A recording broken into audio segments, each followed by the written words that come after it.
Hi friends, welcome back to Anita's Happy Home. இன்னைக்கு நம்ம பார்க்க போற ரெசிபி பெசரட்டு, அதாவது பாசி பருப்பு தோசை. இது வந்துட்டு நிறைய புரோட்டீன் உள்ள ஒரு ரெசிபி. வெயிட் கம்மி பண்ணணும்னு நினைக்கிறவங்களுக்கு இது ஒரு பெஸ்ட் ஃபுட் சாய்ஸ். நைட் டைம்ல நம்ம கிறிஸ்பியா வந்துட்டு பெசரட்டு தேங்காய் சட்னி வச்சு சாப்பிட்டோம்னா ரொம்ப ஃபில்லிங்கா இருக்கும். அதே மாதிரி பிரேக்ஃபாஸ்ட்டுக்கு நம்ம செய்யணும்னா நிறைய சின்ன வெங்காயம் அரிஞ்சு போட்டு அடை மாதிரி இது செஞ்சு சாப்பிட்டோம்னாலும் ரொம்ப டேஸ்டா இருக்கும். இந்த ரெசிபி செய்யறது ரொம்ப ஈஸி. 4 o'clock போல நம்ம பாசி பருப்பு அரிசி ஊற வச்சோம் அப்படின்னா 7 மணி போல நம்ம அரைச்சிட்டு செஞ்சிடலாம். அதே மாதிரி தோல் பருப்பு, அதாவது முழு பயத்தம் பருப்பு இருக்குல்ல, அதுல நம்ம செய்யறது உடம்புக்கு ரொம்பவே நல்லது. இந்த ரெசிபி எப்படி செய்யறதுன்னு சொல்லிட்டு இன்னைக்கு நாம பார்க்கலாம். வாங்க வீடியோக்குள்ள போகலாம். இந்த பெசரட் செய்கிறதுக்கு முதல்ல நாம் 2 கப் பாசிப்பருப்பு, 1 கப் இட்லி அரிசி இதை ஊற வச்சுக்கலாம். முழு பயத்தம் பருப்பு யூஸ் பண்ணுறதா இருந்தால் குறைஞ்சது 4 மணி நேரமாவது ஊற வைக்கணும். அப்படி இல்லைன்னா பருப்பு வந்து அரைக்கிறப்ப ரொம்ப அரைப்படாமல் சத்தம் கேட்கும். நீங்கள் தோல் பருப்பு, அதாவது உடைச்ச பருப்பு யூஸ் பண்ணிங்கனாலோ சாதாரண பாசி பருப்பு யூஸ் பண்ணிங்கனாலோ சீக்கிரம் ஊறிடும். இன்றைக்கி நான் வந்துட்டு முழு பயிறு அரிசி 2த்தையும் சேர்த்து 4 மணி நேரம் ஊற வச்சுட்டேன். பருப்பு நல்லா ஊறிட்டு இதை நாம் சுத்தமாக வாஷ் பண்ணிவிட்டு அரைச்சி எடுத்துக்கலாம். இந்த பாசிப்பருப்பு தோசைக்கு நம்ம மிக்சியிலே அரைச்சிடலாம். நல்லா அரைப்பட்டுடும். கிரைண்டரில் அரைக்கணும்னு தேவை கிடையாது. இதை நான் 2 பேட்சாக மிக்சி ஜாரில் போட்டு அரைச்சி எடுத்துக்க போகிறேன். இதை மிக்சியில் போட்டு அரைக்கிறதுக்கு முன்னாடி இது கூட நான் இதுக்கு தேவையான ஸ்பைசஸும் ஆட் பண்ணி அரைச்சி எடுத்துக்கிறேன். மிக்சி ஜாரில் முதல்ல 3 பச்சை மிளகா சேர்த்துக்கலாம்.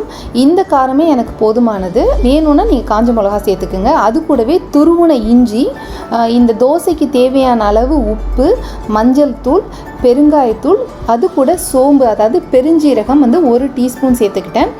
மொத்தமாக நம்ம சேர்த்து அரைச்சோம் அப்படின்னா மிக்சி ஜார் ரொம்ப சூடாயிடும். அதனால் பாதி பாசிப்பருப்பை முதல்ல நான் அரைச்சி எடுத்துக்க போகிறேன். இது நல்லா அரைப்பட்டுட்டு இதை நாம் இப்போ ஒரு பவுலில் ட்ரான்ஸ்ஃபர் பண்ணிவிட்டு மீதி உள்ள பாசிப்பருப்பையும் நாம் இப்போ அரைச்சி எடுத்துக்கலாம். பாசிப்பருப்பை அரைச்சாச்சு. இது 2த்தையும் நம்ம நல்லா மிக்ஸ் பண்ணிக்கலாம். ஏன்னா ஃபஸ்ட்டு நம்ம மசாலா போட்டிருந்தோம், அடுத்தது வெறும் பருப்பு. அதனால் நல்லா கலந்து விட்டுக்குங்க. இப்போ இந்த மாவை நான் 2 பேட்சாக பிரிச்சுக்க போகிறேன்.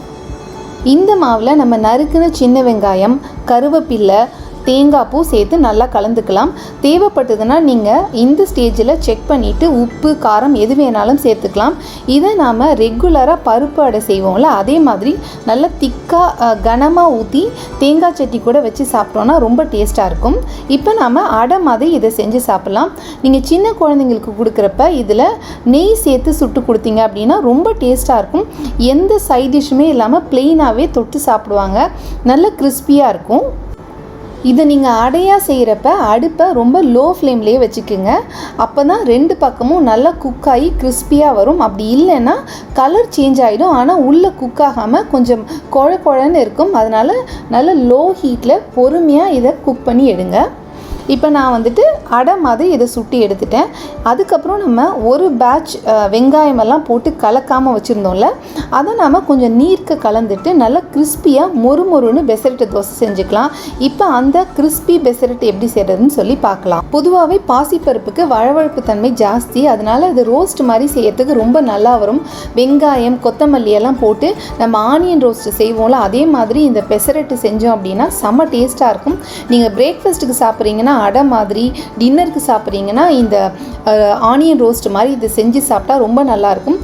தேங்காய் சட்னி கூட மட்டும் இல்லைங்க, நாட்டு சர்க்கரையோடையும் இது ரொம்ப டேஸ்ட்டாக இருக்கும். கண்டிப்பாக ட்ரை பண்ணி பாருங்கள். என்ன ஃப்ரெண்ட்ஸ், வீடியோ பார்த்தீங்களா? இந்த ரெசிபி உங்களுக்கு பிடிச்சிருந்தது அப்படின்னா உங்கள் ஃப்ரெண்ட்ஸ் அண்ட் ஃபேமிலி கூட இந்த ரெசிபியை ஷேர் பண்ணிக்கிங்க. கண்டிப்பாக இந்த ரெசிபி வீட்டில் ட்ரை பண்ணிவிட்டு எப்படி இருந்ததுன்னு சொல்லிட்டு உங்களோட கமெண்ட்ஸை எனக்கு தெரியப்படுத்துங்க. நெக்ஸ்ட் வீக் இன்னொரு இன்ட்ரெஸ்டிங் வீடியோட உங்களை நான் மீட் பண்ணுறேன். அது வரைக்கும் be cool, be happy, bye bye.